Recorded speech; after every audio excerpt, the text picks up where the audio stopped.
okay? So at this time, Queen Afi, I hope that I've given out some great information for the men. But at this time, we have our, I believe we have our Dr. James Wadley on the line. Are you there, Doc? I am here, Miss Afi, Queen Afi. All right, good, great. It's such a pleasure to have you here with us on the show. Okay, so Dr. James Wadley, am I saying that name correctly? Yeah, Dr. James Wadley. Wadley, okay, who is a licensed professional counselor in the states of Pennsylvania and New Jersey.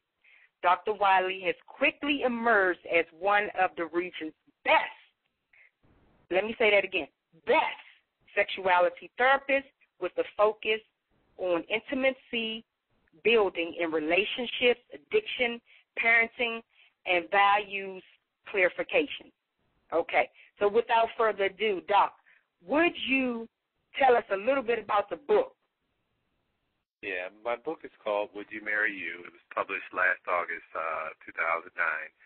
And long story short, if I can offer a brief synopsis, is I had a couple who came in for therapy, and after a couple of sessions, they found themselves pointing the finger at each other and blaming each other for why the relationship wasn't good. And so I posed to the male partner, I said, well, sir, knowing what you know about yourself, would you want to marry somebody like you? So he got quiet. He thought to himself, and he said no. So then I said to him, what would lead you to believe that your wife is interested in maintaining a marriage with you? So from that point on, I started to use that as a tool in my private practice as well as a teaching tool with my students. And it picked up momentum, and long story short, I ended up publishing a coffee table book for individuals, couples, and families to talk about why they would or would not marry themselves. Mm-hmm.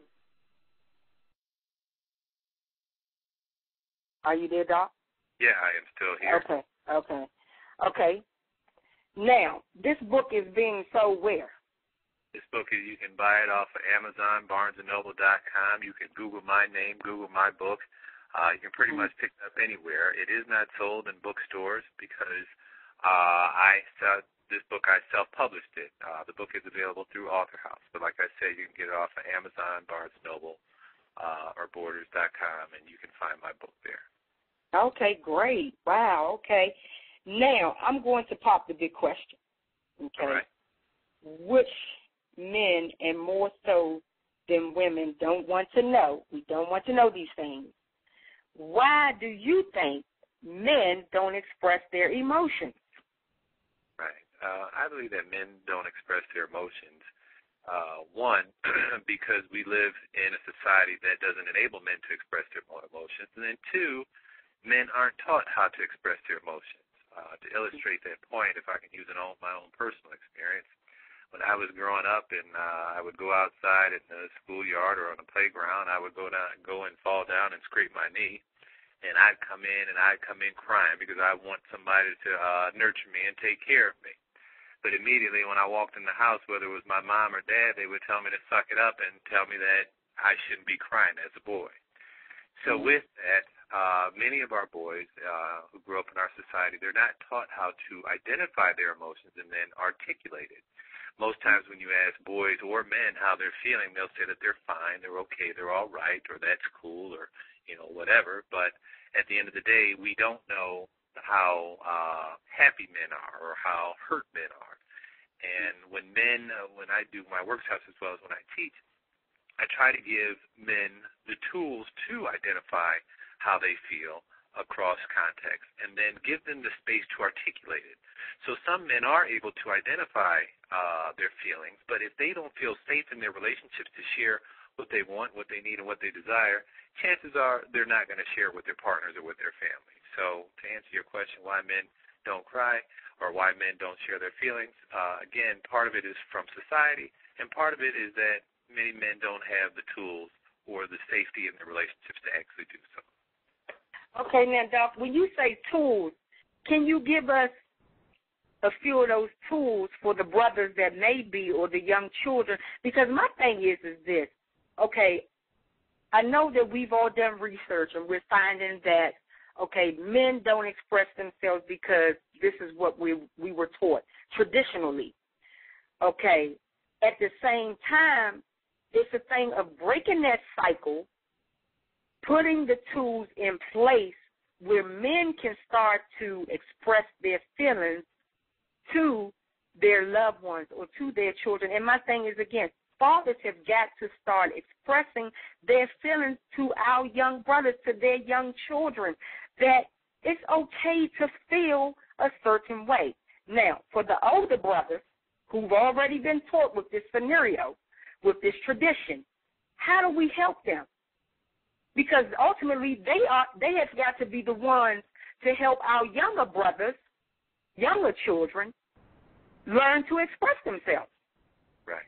Part of it is recognizing that if I ask you how you feel over the course of the day, it is my recognition that when you respond back to me, if you say, well, you know what, I went to work, I came home, I washed the dishes, I put the kids in the bed, all those things that you just gave to me are behavioral things that happen over the course of the day. Mm-hmm. But if I ask you to reframe what you said and give me an affective or an emotional statement, I'm looking for if you were happy, if you were sad, if you were frustrated, annoyed, anxious, whatever among those affective responses. But most times people get so caught up in the behavioral of what you do over the day, rarely do they take time out to, express how they really feel.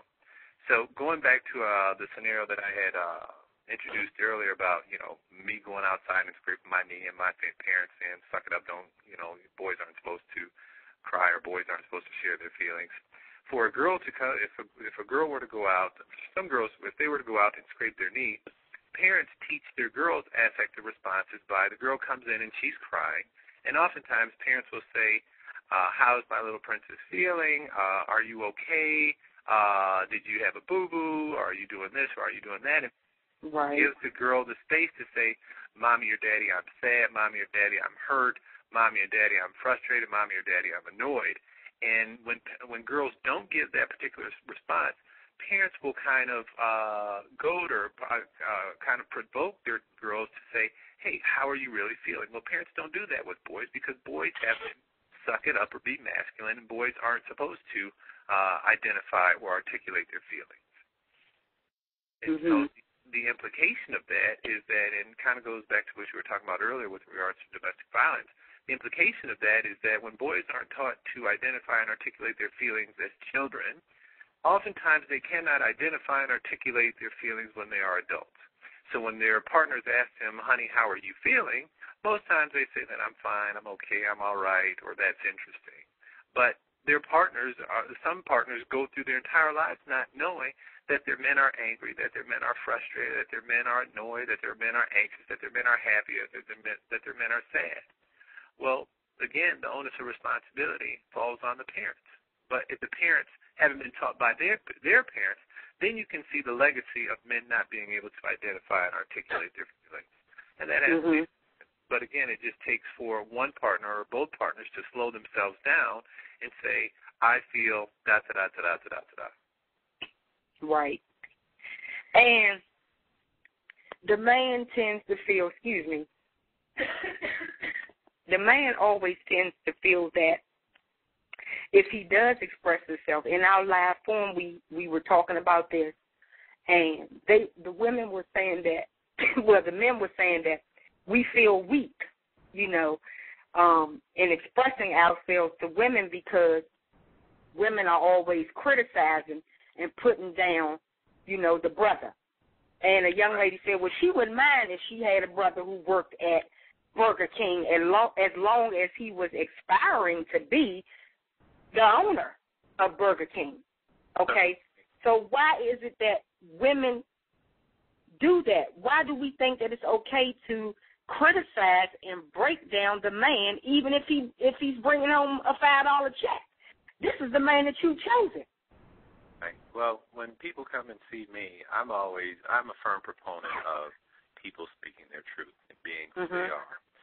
So if the man has a $5 job where he may not make as much as she would like to make, then what is it about the woman that enables her to poke and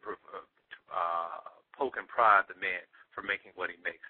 If the person is happy with what he or she does, who are you to judge whatever it is that I do?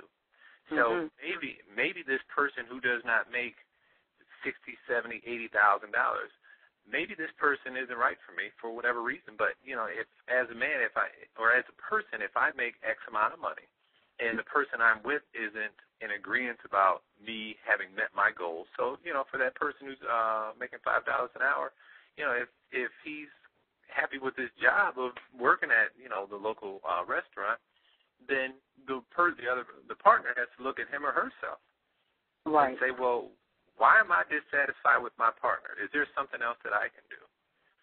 Right. And oftentimes couples find themselves at a disadvantage because why do my goals have to be your goals?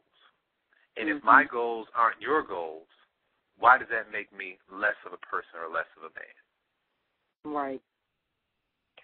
So, again, and I do understand what you're saying, Doc.